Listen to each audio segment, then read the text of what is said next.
네, 그 한승주 전 외무장관 그 노무현 정부에서 주미대사를 지낸 장관 만나 전화 상태가 좀 좋지 않아서 여러분 죄송합니다. 자, 이번에는 스위스 제네바에서 열린 유엔 여성차별철폐위원회에서 일본 대표가 위안부 강제 연행의 증거 없다 이렇게 되풀이하고 있습니다.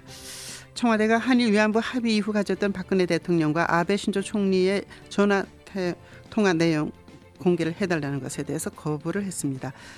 민변의 송기호 변호사입니다. 안녕하십니까? 네, 안녕하세요. 네, 정보 공개 청구하셨는데 어떤 정보 공개를 원하셨습니까?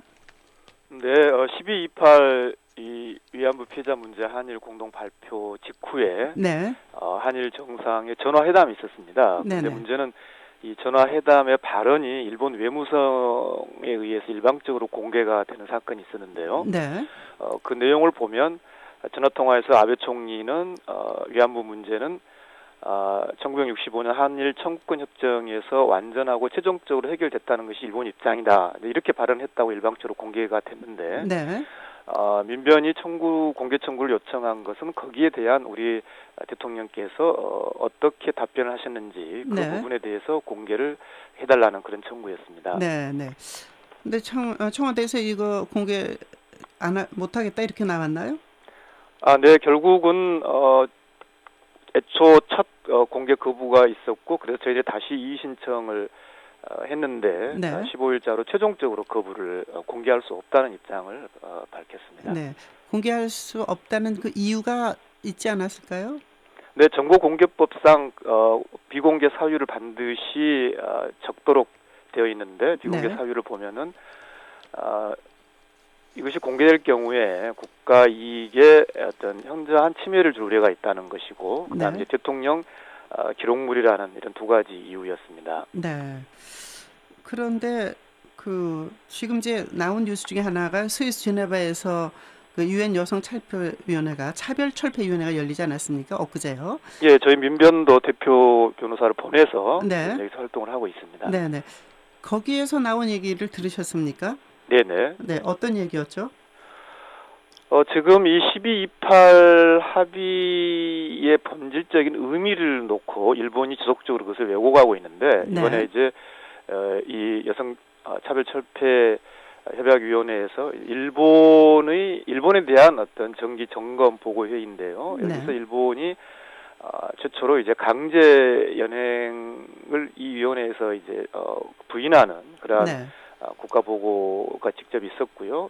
여기에 대해서 민변이나 또 아시아 여러 인권 단체에서 그것은 고노다마에서 인정한 강제연행을 부인한 것일 뿐만 아니라 이 위안부 피해자 문제는 어떤 단순한 어떤 개인의 그런 문제가 아니라 유엔에서도 중대한 기본적인 인권의 침해 문제로 보고 있는데 이러한 유엔 인권법의 취지에도 어긋나는 국가 보고를 일본 정부가 하고 있다. 거기에 대한 어떤 비판 그런 의견을 제출했죠. 네.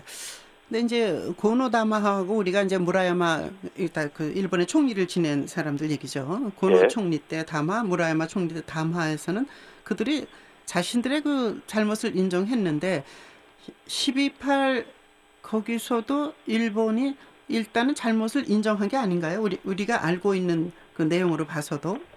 네, 큰 흐름은 우리들은 그렇게 이해하고 있죠. 일본이 책임을 인정한 것이다라고. 근데 문제는 이제 두 가지 점인데 하나는 이제 12.28 담화에서 12.28 공동 발표에서 이제 일본군의 관여라고 상당히 좀 막연하고 추상적인 표현이 되어 있죠. 어떤 일본의 강제 연행 부분을 명확하게 하지 않은 점이 있는데 문제는 그 이후에 일본 정부가 지속적이고 공식적으로 그리고 국제적으로 보여준 언행을 보면 12.28 합의를 빌미 삼아서 오히려 종래의 이 위안부 피해자 문제의 본질을 왜곡하고 심지어 유엔 공개 이런 위원회에서 일본 정부 대표가 강제 연행을 부인하는 결국은 12.28 합의 자체가 충분히 일본의 이러한 어떤 왜곡을 미리 막지 못한 점도 있고 더욱이 문제는 이제 일본이 12.28 합의의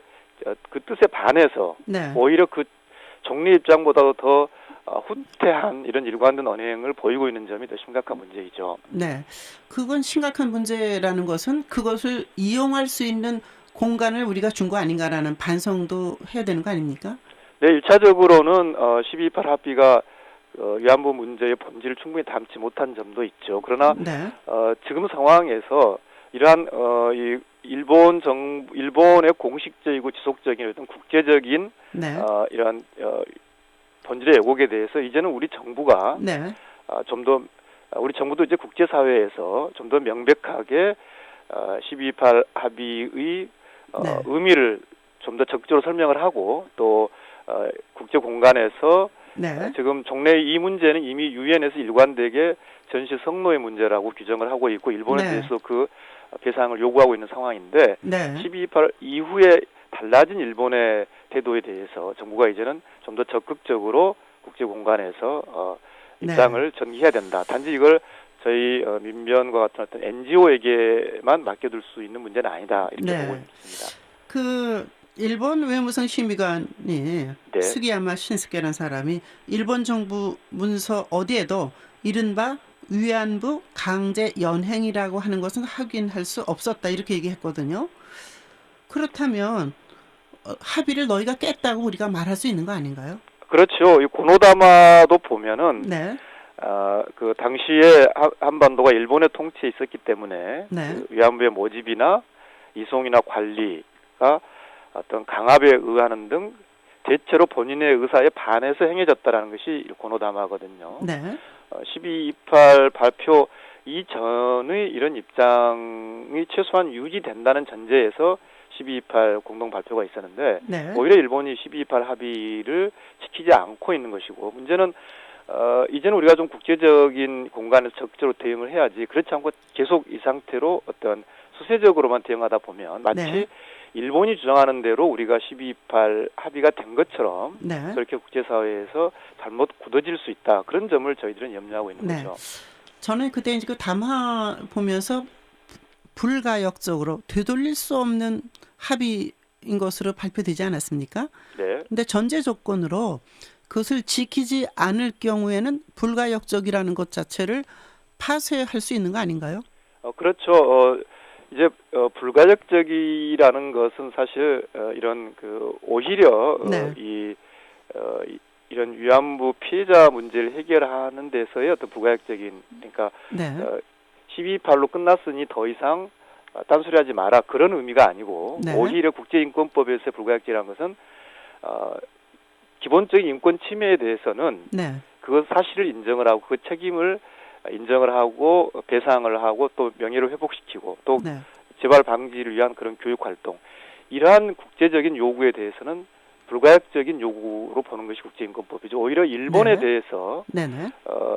지금 당시에 약속한 불가역적인 의미의 진정한 어떤 의미를 일본이 왜곡하고 있는 점이 네. 현실이기 때문에 네네. 오히려 그것에 근거해서라도 일본에게 왜 종래의 최소한의 그런 고노다마조차 인정하지 않고 있느냐. 오히려 불가역적이라는 그런 해결 네. 원칙을 어긴 것은 일본이다. 예, 예. 이렇게 주장할 수 있죠. 그러한 것을 지금 정부가 해야 될 때다. 이런 말씀으로 듣겠습니다. 네, 그렇습니다. 네, 고맙습니다. 위안부 강제 연행의 증거 없다. 기존 입장을 일본 대표는 계속하고 있습니다. 정부에서 강력한 대응을 해야 되지 않을까 생각합니다. 송기호 변호사였습니다. 내일 아침 7시 여러분 다시 초대합니다.